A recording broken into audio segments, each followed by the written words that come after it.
Dalam sejarah peradaban manusia, ada banyak banget kisah soal kepemimpinan dan teknologi. Tapi, ada satu kisah yang benar-benar melampaui zaman. Ini tentang sebuah proyek rekayasa raksasa yang dibangun buat melindungi peradaban dari ancaman yang, ya ampun, nggak terbayangkan. Ini adalah kisah tentang tembok besi Zulkarnain. Pertanyaan ini nih, dari dulu sampai sekarang, selalu jadi tantangan buat para ahli strategi dan insinyur. Gimana caranya? Tapi ribuan tahun lalu, ada seorang pemimpin yang nggak cuma nemuin jawabannya, tapi juga langsung mewujudkannya dalam skala yang wow, luar biasa. Yuk, kita telusuri bareng-bareng gimana caranya. Oke, pertama-tama kita harus kenalan dulu sama arsitek di balik mahakarya ini. Zulkarnain itu bukan sekedar raja biasa loh. Dia ini sosok yang unik banget. Gabungan antara seorang penguasa, seorang teknokrat yang ngerti teknologi, sekaligus ahli strategi yang brilian. Sumber utama kisah ini menggambarkan dia sebagai pemimpin yang kekuasaannya itu bukan buat menaklukkan, tapi buat membangun dan melindungi. Keren kan? Jadi, dia itu diberi akses khusus sama Tuhan untuk ilmu pengetahuan, sumber daya, dan ya semacam kunci untuk menyelesaikan masalah-masalah super besar. Nah, ayat ini nih kuncinya buat ngerti sehebat apa dia. Ungkapan jalan untuk mencapai segala sesuatu ini sering ditafsirkan sebagai akses ke teknologi, strategi, dan pengetahuan. Jadi intinya dia itu udah di-equip atau dipersenjatai buat menghadapi tantangan apapun yang ada di depannya. Oke, dalam salah satu perjalanan yang jauh, Zulkarnain sampai di sebuah wilayah yang terpencil banget. Dan di sana, dia nggak nemuin kerajaan yang mau nantang perang, tapi justru masyarakat yang hidup dalam teror yang konstan. Coba dibayangin, sebuah komunitas yang terisolasi, kejepit di antara dua pegunungan raksasa. Lokasi geografis mereka ini yang harusnya jadi benteng alami, malah jadi titik kelemahan mereka yang paling mengerikan. Nah, ancamannya ini bukan kaleng-kaleng. Namanya Ya'juj dan Ma'juj.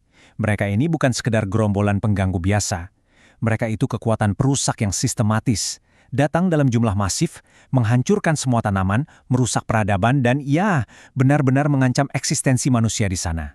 Kita bisa ngerasain banget keputusasaan mereka dari permintaan ini.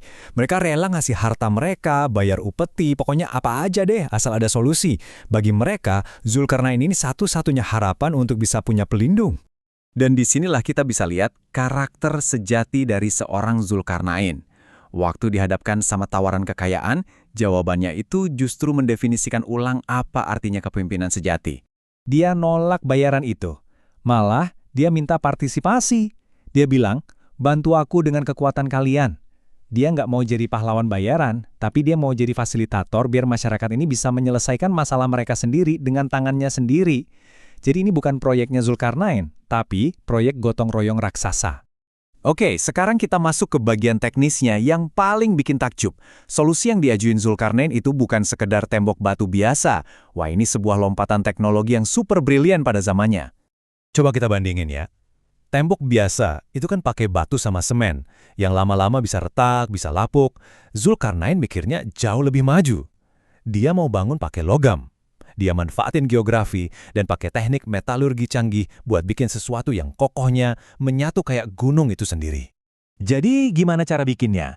Ini dia, 4 tahap jeniusnya. Pertama, fondasi strategis. Dia nggak bangun di tanah lapang, tapi di celah sempit antara dua gunung. Cerdas. Kedua, material. Bukan batu, tapi potongan-potongan besi yang ditumpuk sampai rata sama puncak gunung. Ketiga, nah ini dia, proses peleburan. Api raksasa dinyalain buat melelehin tumpukan besi itu, jadi satu massa logam yang padat. Dan terakhir, sentuhan pamungkasnya. Tembaga cair dituangkan ke atasnya. Fungsinya sebagai lapisan pelindung anti karat yang bikin temboknya jadi licin banget. Hasil akhirnya, sebuah mahakarya. Sebuah benteng yang sempurna secara fungsi. Tapi kisah ini nggak berhenti di kehebatan teknisnya aja loh. Ada yang lebih hebat dari itu. Sumbernya menegaskan kalau proyek ini sukses total. Tembok itu terlalu tinggi dan licin buat dipanjat, dan terlalu kuat buat dijebol. Ya'juj dan Ma'juj benar-benar terkunci. Misi selesai. Dan ini bagian yang paling keren. Setelah berhasil menyelesaikan proyek rekayasa terbesar di zamannya, Zulkarnain nggak nepuk dada. Dia nggak bilang, lihat nih, hebat kan gue? Sama sekali enggak. Sebaliknya, dia mengembalikan semua pujian kepada Tuhan. Dia sadar betul, kemampuannya itu bukan miliknya, tapi anugerah. Tembok besi itu mungkin sekarang udah hilang di telan zaman. Tapi pelajaran di baliknya, itu yang tetap kokoh sampai sekarang. Jadi, apa aja sih hikmah abadi yang bisa kita ambil dari kisah super keren ini? Oke, ini dia inti serinya. Pertama, pemimpin sejati itu melayani dan memberdayakan, bukan minta bayaran. Kedua, teknologi secanggih apapun harusnya dipakai buat kebaikan, buat melindungi yang lemah. Ketiga, strategi yang paling jitu itu adalah gabungan antara kecerdasan dan kebijaksanaan spiritual. Dan yang terakhir, pengingat penting, sekuat apapun ciptaan manusia, pada akhirnya semua itu nggak abadi dan tunduk pada kehendak Tuhan. Jadi kisah Zulkarnain ini ninggalin kita sebuah renungan yang dalam banget. Dia memang membangun benteng fisik yang nggak bisa ditembus buat melindungi sebuah bangsa. Tapi lewat kerendahan hatinya, dia juga nunjukin ke kita cara membangun benteng lain di dalam diri kita. Benteng yang melindungi jiwa kita dari musuh terbesar, yaitu kesombongan kita sendiri.